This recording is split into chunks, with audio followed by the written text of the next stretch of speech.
Subscribe our YouTube channel and watch our videos. الحمد لله نحمده ونستعينه ونستغفره ونؤمن به ونتوكل عليه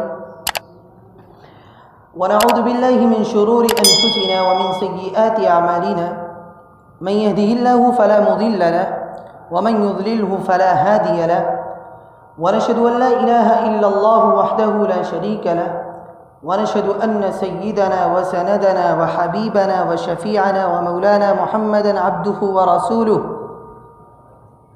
صلى الله تعالى عليه وعلى آله وأصحابه وبارك وسلم تسليما كثيرا أما بعد فأعوذ بالله من الشيطان الرجيم بسم الله الرحمن الرحيم لقد كان لكم في رسول الله أسوة حسنة لمن كان يرجو الله واليوم الآخر وذكر الله كثيرا آمنت بالله صدق الله مولانا العظيم وصدق رسوله النبي الكريم ونحن على ذلك من الشاهدين والشاكرين والحمد لله رب العالمين۔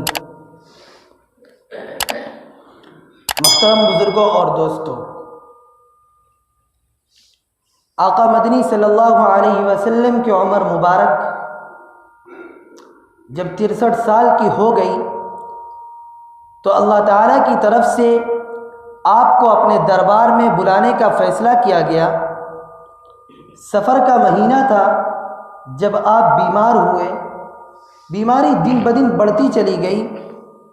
حضور صلی اللہ علیہ وسلم بخار کی شدت کی وجہ سے اتنے کمزور ہو گئے تھے کہ بغیر سہارا کے مسجد میں تشریف نہیں لا پاتے تھے۔ حدیث شریف میں ہے کہ آپ کو 2 صحابہ سہارا دے کر لاتے تھے۔ بیماری کے آخری دنوں میں آپ صلی اللہ علیہ وسلم 2 صحابہ کے سہارے مسجد میں تشریف لاتے ہیں۔ سر میں درد کی اتنی شدت تھی کہ سر پر ایک پٹی بندھی ہوئی تھی۔ اس روز آپ نے مختصر خطبہ دیا اور کہا کہ اب دنیا سے میرے رخصت ہونے کا وقت قریب ہے۔ تم میں سے میرے اوپر اگر کسی کا کوئی حق ہو یا میری ذات سے کسی کو کوئی تکلیف پہنچی ہو تو وہ آ کر مجھ سے بدلہ لے لے، آخرت کے لیے اسے بچا کر نہ رکھے۔ محترم بزرگوں اور دوستوں، ہم اور آپ سوچیں کہ جس ذات نے ساری زندگی نہ کسی کو تکلیف دی، جس ذات نے ساری زندگی نہ کبھی کسی سے بدلہ لیا، آج وہی عظیم ذات، آج وہی مقدس ذات، آج وہی بابرکت ذات یہ کہہ رہی ہے کہ اگر کسی کو مجھ سے کوئی تکلیف پہنچی ہو تو وہ آ کر مجھ سے بدلہ لے لے۔ ظاہر ہے کہ آپ صلی اللہ علیہ وسلم نے ایسی مبارک زندگی گزاری تھی، ایسی بابرکت زندگی گزاری تھی، ایسی پاکیزہ زندگی گزاری تھی کہ آپ پر کسی کا کوئی حق باقی رہنے کا سوال ہی نہیں تھا۔ آپ تو خود لوگوں کو نوازتے تھے، لوگوں کی ضروریات پوری کرتے تھے۔ اس کے باوجود آپ نے یہ اعلان فرمایا۔ اس اعلان کے تھوڑے ہی عرصے کے بعد آپ علیہ السلام کا وصال ہو گیا۔ محترم بزرگوں اور دوستوں، عظیم مورخ اور سیرت نگار ابن سعد نے اپنی مشہور کتاب الطبقات الکبریٰ میں لکھا ہوا ہے کہ حضور صلی اللہ علیہ وسلم کے وصال کے بعد جب حضرت ابوبکر صدیق رضی اللہ تعالیٰ عنہ خلیفہ بنے تو انہوں نے یہ اعلان فرمایا کہ اگر حضور صلی اللہ علیہ وسلم پر کسی کا کوئی حق باقی ہو تو وہ مجھ سے آ کر وصول کر لے۔ پھر حضرت علی نے یہ اعلان کروایا کہ اگر حضور صلی اللہ علیہ وسلم پر کسی کا کوئی حق باقی ہو تو وہ مجھ سے آ کر وصول کر لے۔ چنانچہ ہر سال حج کے موقع پر جمرہ عقبہ پر ایک منادی یہ اعلان کرتا کہ اگر حضور صلی اللہ علیہ وسلم پر کسی کا کوئی حق باقی ہو تو حضرت علی سے وصول کر لے۔ حضرت علی ساری زندگی اعلان کرواتے رہے۔ پھر آپ کے بعد حضرت حسن اور حضرت حسین نے یہ کام کیا۔ حضور صلی اللہ علیہ وسلم کے وصال سے تقریباً 40 سال بعد تک خاندان نبوت کے افراد اعلان کرتے رہے۔ ہم اور آپ سوچے کہ حقوق کی ادائیگی کا ایسا نمونہ، حقوق کی ادائیگی کی ایسی مثال اور کہیں مل سکتی ہے؟ آپ تصور کیجئے کہ معاملات کی صفائی کا اس سے بڑھ کر اور کیا اہتمام ہوگا۔ ایک تو خود آپ صلی اللہ علیہ وسلم نے اپنی زندگی میں، اپنی پوری زندگی میں معاملات کو صاف رکھا، زندگی کے آخر میں اعلان فرمایا۔ پھر آپ کے بعد آپ آپ کے اہل بیت ایک لمبی مدت تک یہی اعلان کرتے رہے۔ طبقات کبریٰ میں یہ بھی لکھا ہوا ہے کہ اگر کوئی شخص جھوٹا دعویٰ لے کر آتا تب بھی اہل بیت کی طرف سے وہ جس رقم کا مطالبہ کرتا وہ رقم ادا کر دی جاتی۔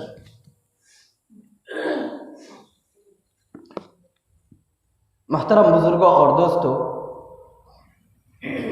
قرآن کریم میں ہے لقد كان لكم في رسول الله أسوة حسنة لمن كان يرجو الله واليوم الآخر وذكر الله كثيرا۔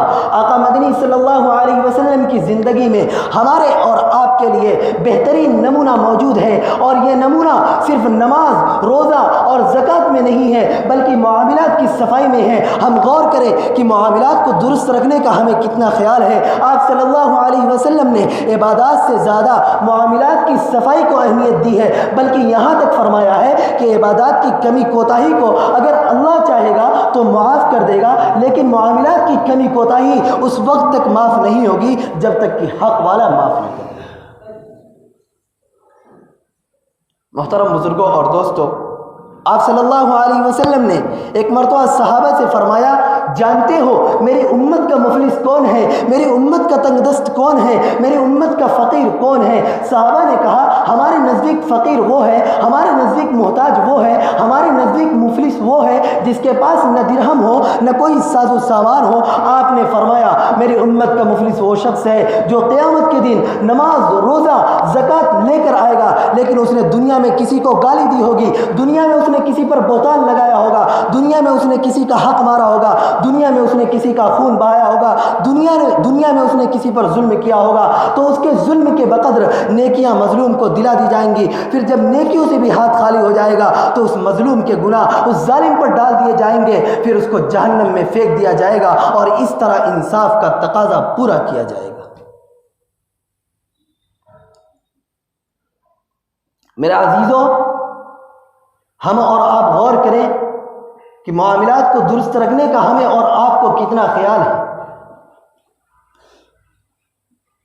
معاملات کی صفائی ہر مسلمان کی بنیادی ذمہ داری ہے۔ ہم غور کریں کہ ہم پر کسی کا کوئی حق تو نہیں، ہم پر کسی کا کوئی قرض تو نہیں، ہمارے ذریعے کسی کو کوئی تکلیف تو نہیں پہنچ رہی ہے، ہماری عادتوں کی وجہ سے کسی کا دل تو نہیں دکھ رہا ہے، ہم کسی کی زمین پر ناجائز طریقے سے قابض تو نہیں۔ آقا مدنی صلی اللہ علیہ وسلم نے فرمایا جس نے کسی کا ایک درہم ناجائز طریقے پر لیا تو کل قیامت کے دن 700 مقبول نمازیں دینی ہوں گی، اور جس نے کسی کی ایک بالشت زمین دبا لی تو 7 زمینوں کا توق بنا کر اس کے گلے میں ڈال دیا جائے گا۔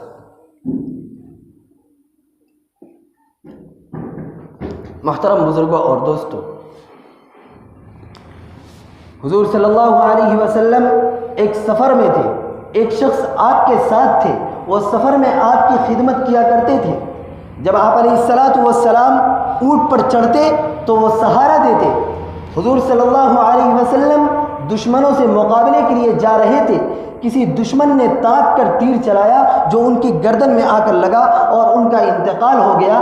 صحابہ نے کہا کہ اس شخص کو کتنی بڑی سعادت نصیب ہوئی اور شہادت کا بلند مقام ملا۔ حضور صلی اللہ علیہ وسلم نے سنا تو فرمایا ایسا مت کہو، اس لیے کہ اس نے مال غنیمت میں سے ایک چادر بغیر اجازت کے اپنے پاس رکھ لی تھی، جس کی وجہ سے اس کو جہنم میں ڈالا جائے گا۔ محترم بزرگوں اور دوستو، ایک موقع پر آپ صلی اللہ علیہ وسلم نے فرمایا کوئی شخص اگر شہید ہو گیا لیکن اس نے ناجائز طریقے پر مال غنیمت میں سے کوئی چیز لے لی ہوگی تو قیامت کے دن وہ چیز لائی جائے گی اور اس سے کہا جائے گا تو تو شہید ہے اس لیے تیرا ٹھکانہ جنت ہے، لیکن تو نے یہ چیز بغیر اجازت کے اپنے پاس رکھ لی تھی، اس لیے یہ چیز دوزخ میں پھینک دی جاتی ہے، اب تو اس کو دوزخ سے لے کر آ اور جنت میں چلا جا۔ وہ شخص جہنم کی تہ میں جا کر وہ چیز اٹھا کر لائے گا، لیکن جب جہنم کے منہ پر پہنچے گا تو وہ چیز اس کے ہاتھ سے چھوٹ کر پھر جہنم میں گر جائے گی، پھر وہ اس کو لینے کے لیے دوبارہ جہنم میں جائے گا، اور جب جہنم کے منہ پر پہنچے گا تو وہ چیز اس کے ہاتھ سے دوبارہ چھوٹ کر پھر جہنم میں گر جائے گی۔ آپ تصور کیجئے، ہم اور آپ تصور کریں، ہم اور آپ سوچیں کہ ایک آدمی شہید ہو گیا ہے لیکن اس پر کسی کا کوئی حق باقی ہے، تو اللہ کے رسول صلی اللہ علیہ وسلم نے اس کے بارے میں یہ بات ارشاد فرمائی۔ سوچنے کا مقام ہے۔ محترم بزرگوں اور دوستوں، قرآن کریم میں ہے وَمَا كَانَ لِنَبِيٍّ أَن يَغُلَّ وَمَن يَغْلُلْ يَأْتِ بِمَا غَلَّ يَوْمَ الْقِيَامَةِ۔ کسی نبی سے یہ نہیں ہو سکتا کہ وہ مال غنیمت میں خیانت کرے، اور جو کوئی خیانت کرے گا وہ قیامت کے دن وہ لے کر آئے گا جو اس نے خیانت کی ہوگی۔ اس آیت کی تشریح کرتے ہوئے آقا مدنی صلی اللہ علیہ وسلم نے فرمایا کہ قیامت کے دن ایک شخص آئے گا جس نے ایک اونٹ خیانت کے طور پر اپنے پاس رکھ لیا ہوگا۔ وہ اس حال میں آئے گا کہ وہ اونٹ اس کے پیٹھ پر سوار ہوگا اور چیخ رہا ہوگا، چلا رہا ہوگا۔ کسی شخص نے ایک بکری اپنے پاس خیانت کے طور پر رکھ لی ہوگی، وہ بکری اس کے اوپر سوار ہوگی اور چلا رہی ہوگی۔ لوگ اسے دیکھیں گے اور کہیں گے کہ اس شخص نے دنیا میں اس چیز میں خیانت کی تھی۔ محترم بزرگوں اور دوستوں، آقا مدنی صلی اللہ علیہ وسلم فرماتے ہیں وہ شخص میرے پاس آ کر کہے گا کہ اے اللہ کے رسول میری مدد کیجئے، میری سفارش کر دیجئے۔ میں اس سے کہوں گا میں ہرگز تیری سفارش نہیں کروں گا، اس لیے کہ میں نے دنیا میں تجھے بتا دیا تھا کہ یہ برا کام ہے۔ محترم بزرگوں اور دوستوں، ہم بھی کوشش کریں کہ کوئی ایک چیز بھی ایسی نہ ہو جو ہمارے ذمے باقی رہے۔ اگر کسی کا کوئی حق ہمارے ذمے باقی ہے تو ہم اسے ادا کر دیں، یا اس حق والے سے مل کر معاف کروا لیں، جا کر کہہ دیں کہ غلطی سے یہ چیز آپ کی میرے پاس رہ گئی تھی، آپ اسے واپس رکھ لیں۔ یاد رکھیے دنیا کی یہ شرمندگی اور ذلت آخرت کے مقابلے میں بہت ہلکی ہے۔ محترم بزرگوں اور دوستوں، صحابہ کی جماعت میں سب سے اونچے درجے پر حضرت ابوبکر صدیق رضی اللہ تعالیٰ عنہ ہیں۔ ان کے بے شمار فضائل ہیں۔ جب ان کے انتقال کا وقت قریب ہوا تو معیقب دوسی رضی اللہ تعالیٰ عنہ جو ان کے گھر کا سودا سلف لاتے تھے، ان سے کہا کہ میرے ذمے تمہارا کوئی حق باقی تو نہیں؟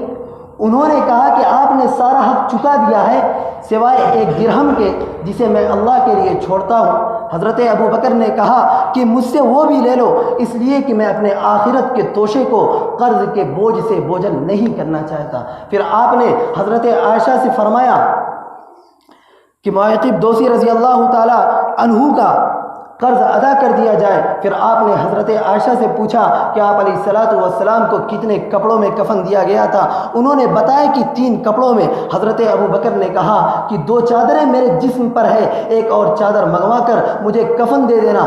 حضرت عائشہ رونے لگی اور کہا کہ ابا جان ہم 3 نئی چادریں بازار سے منگوا سکتے ہیں۔ حضرت ابوبکر نے کہا کہ نیا کپڑا زندوں کو زیب دیتا ہے، قبر کی مٹی اور کیڑے مکوڑوں کے لیے پرانا کپڑا ہی زیادہ بہتر ہے۔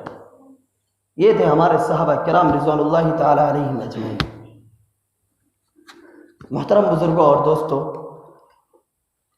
خلیفہ دوم حضرت عمر فاروق رضی اللہ تعالی عنہ مسجد نبوی میں فجر کی نماز پڑھا رہے تھے۔ اسی وقت ایک ظالم انسان ابو لولو فیروز مجوسی نے آپ پر قاتلانہ حملہ کیا، آپ پر خنجر سے وار کیا اور 6 زخم لگائے۔ آپ رضی اللہ تعالیٰ عنہ مصلے پر گر پڑے اور خون بہنا شروع ہو گیا، خون سے لہو لہان ہو گئے۔ آپ نے حضرت عبد الرحمن بن عوف کا ہاتھ پکڑ کر امامت کے لیے آگے بڑھا دیا تاکہ وہ نماز مکمل کریں۔ نماز کے بعد آپ کو گھر لے جایا گیا۔ آپ کا پیٹ پھٹ چکا تھا، کوئی چیز آپ کو کھلائی جاتی تو باہر نکل جاتی۔ لوگوں نے بھی اندازہ کر لیا تھا کہ اب حضرت عمر رضی اللہ تعالیٰ عنہ ہمارے درمیان نہیں رہیں گے، ٹھیک نہیں ہو سکیں گے۔ پھر آپ نے وصیت فرمائی کہ مجھے حضرت ابوبکر صدیق رضی اللہ تعالیٰ عنہ اور حضور صلی اللہ علیہ وسلم کے ساتھ دفن کیا جائے، لیکن اس سے پہلے آپ نے حضرت عبداللہ سے کہا کہ پہلے جا کر اپنے بیٹے حضرت عبداللہ سے کہا کہ پہلے جا کر حضرت عائشہ سے اجازت طلب کرو کہ میری زندگی کی آخری خواہش ہے کہ مجھے اپنے ساتھیوں کے ساتھ دفن کیا جائے۔ محترم بزرگوں اور دوستوں، حضرت عبداللہ حضرت عائشہ کے پاس آ کر اجازت طلب کرتے ہیں کہ وہ آپ کا حجرہ ہے، اگر آپ اجازت دیں تو حضرت عمر کو اس جگہ دفن کیا جائے، ورنہ آپ مسلمانوں کے قبرستان میں تدفین کی جائے۔ محترم بزرگوں اور دوستوں، حضرت عائشہ جو حضرت عمر کے حملے کی خبر سن کر رو رہی تھی، فرمانے لگی حضرت عمر کی ایسی شان ہے کہ ان کی بات ٹالی نہیں جا سکتی۔ حضرت عبداللہ نے آ کر حضرت عمر کو اجازت کی خبر دی تو آپ نے ایک بڑی باریک بات ارشاد فرمائی کہ بیٹا ممکن ہے کہ میرے اثر و رسوخ کی وجہ سے دباؤ میں آ کر حضرت عائشہ نے اجازت دے دی ہوگی، اس لیے انتقال کے بعد دوبارہ جا کر اجازت طلب کرنا۔ اگر وہ اجازت دے دیں تو وہاں مجھے دفن کر دینا، ورنہ عام مسلمانوں کے قبرستان میں میری تدفین کر دیں۔ اسے کہتے ہیں حسن معاشرت، اور ایسا ہونا چاہیے حقوق کی ادائیگی کا مزاج کہ مرتے دم تک کوشش ہو، مرتے دم تک فکر ہو کہ کسی حقدار کا حق ضائع نہ ہو اور کسی پر کسی طرح کا ظلم نہ ہو۔ آپ سوچئے، آپ تصور کیجئے کہ معاملات کی صفائی کا کیسا اہتمام ہے۔ آپ صلی اللہ علیہ وسلم نے صحابہ کی جو تربیت فرمائی تھی اس کا یہ اثر تھا کہ صحابہ صرف عبادات میں ممتاز نہیں تھے بلکہ معاملات کی صفائی کا بھی خاص خیال رکھتے تھے۔ آج ہم اپنی زندگیوں میں غور کریں، آج ہم اپنے اندر دیکھیں کہ معاملات کی صفائی کے سلسلے میں ہمارے اندر کتنی خامیاں ہیں۔ ہم لوگ معاملات کو دین کا حصہ سمجھتے ہی نہیں۔ اچھے خاصے دیندار اور عبادت گزار لوگ معاملات کی صفائی کا خیال نہیں کرتے۔ لوگوں سے قرض لے لیا جاتا ہے، لوگوں سے مال لے لیا جاتا ہے، لیکن واپس کرنے کی فکر نہیں کی جاتی۔ کتنے لوگ ایسے ہیں جو والد کے انتقال کے بعد اپنے کمزور بھائی اور بہنوں کو وراثت میں حصہ نہیں دیتے۔ یہ بہت بڑا گناہ ہے، آخرت میں اس کی بہت بڑی سزا ہے۔ یاد رکھیے کہ اگر اللہ کے لیے ہم نے اپنا حق چھوڑ دیا یا کسی حقدار کو زیادہ دے دیا تو اللہ ہمیں کبھی محروم نہیں کرے گا بلکہ اور زیادہ عطا کرے گا۔ محترم بزرگوں اور دوستو، حکیم الامت حضرت مولانا اشرف علی تھانوی کے والد کا جب انتقال ہوا تو ان کے والد نے ترکے میں کچھ ایسا مال چھوڑا جو مشکوک تھا، مشتبہ تھا۔ حضرت حکیم الامت اشرف علی تھانوی نے حضرت حاجی امداد اللہ مہاجر مکی کو، اپنے شیخ کو خط لکھا کہ حضرت میرے والد کے ترکے سے جو مجھے مال مل رہا ہے اس میں کچھ ایسا مال ہے جو مجھے مشکوک معلوم ہوتا ہے۔ اگر میں اس مال کو لے لیتا ہوں تو مشکوک مال لینا ہوا، اور اگر میں اس کو چھوڑ دیتا ہوں تو اندیشہ ہے کہ میں فقر و فاقہ کی وجہ سے فقر و فاقہ میں مبتلا ہو جاؤں گا۔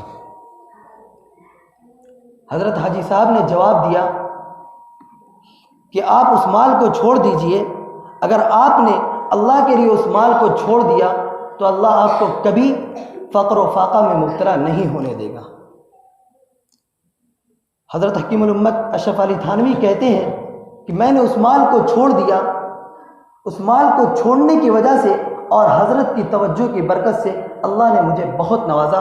آج آپ خود دیکھ لیجئے کہ حضرت حکیم الامت اشرف علی تھانوی جو 1000 کتابوں کے مصنف ہیں، ان کے خاندانوں کے جن افراد میں وراثت تقسیم ہوئی، آج آپ کو ان میں سے کسی کا نام معلوم نہیں ہوگا، لیکن حضرت مولانا اشرف علی تھانوی کا نام پوری دنیا میں پہنچا، ان کی کتابیں پوری دنیا میں عام ہوئی اور آج تک ان کی کتابوں سے استفادہ کیا جا رہا ہے۔ محترم بزرگوں اور دوستوں، خلفائے راشدین کے بعد جب بنو امیہ کا دور آیا تو ایک بہت بوڑھے شخص سے کسی نے پوچھا کہ آپ نے اپنی زندگی میں جو سب سے حیرت انگیز چیز دیکھی ہو وہ بتائیے۔ انہوں نے کہا کہ میں نے کئی بادشاہوں کا دور دیکھا، میں نے حضرت عمر ابن عبدالعزیز کا دور بھی دیکھا۔ جب ہشام ابن عبد الملک کا انتقال ہوا تو انہوں نے اپنے ترکے میں اتنا مال چھوڑا کہ ان کے ایک ایک بیٹے کو 1-1 لاکھ دینار ملا۔ دینار سونے کا ہوتا ہے، آپ تصور کیجئے کہ کتنی دولت ہوگی۔ لیکن جب حضرت عمر ابن عبدالعزیز کا انتقال ہوا تو انہوں نے اپنے ترکے میں کل 12 دینار چھوڑے، جس میں سے کچھ کفن دفن میں خرچ ہو گئے۔ جب ان کے بچوں میں ترکے کو تقسیم کیا گیا تو ہر ایک کے حصے میں 19 درہم آئے۔ درہم چاندی کا ہوتا ہے جو دینار کے مقابلے میں بہت کم ہوتا ہے۔ اب وہ بوڑھا کہتا ہے کہ میں نے اپنی آنکھوں سے دیکھا ہے کہ ہشام ابن عبد الملک کے بیٹوں کو لوگ صدقہ دیتے تھے اور حضرت عمر ابن عبدالعزیز کے ایک ایک بیٹے ایک ایک دن میں اللہ کے راستے میں 100 اونٹ صدقہ دیتے تھے۔ محترم بزرگوں اور دوستو، یہ نیکی اور برائی کا انجام ہوتا ہے۔ جن لوگوں کو بہت ملا وہ لوگ فقیر اور محتاج ہو گئے، جن لوگوں کو بہت کم ملا اللہ نے ان کو برکت سے نوازا۔ یہ معاملات کی صفائی، دینداری اور پرہیزگاری کا نتیجہ تھا۔ محترم بزرگوں اور دوستو، ہم بھی کوشش کریں کہ معاملات ہر جگہ سے، ہر طریقے سے ہم اور آپ معاملات کو صاف رکھیں۔ لین دین کے معاملے میں ہم جو کوتاہی کرتے ہیں، اس کوتاہی سے اپنے آپ کو بچائیں۔ اللہ تعالی ہم سب کو عمل کرنے کی توفیق عنایت فرمائے۔ وآخر دعوانا الحمد للہ رب العالمین۔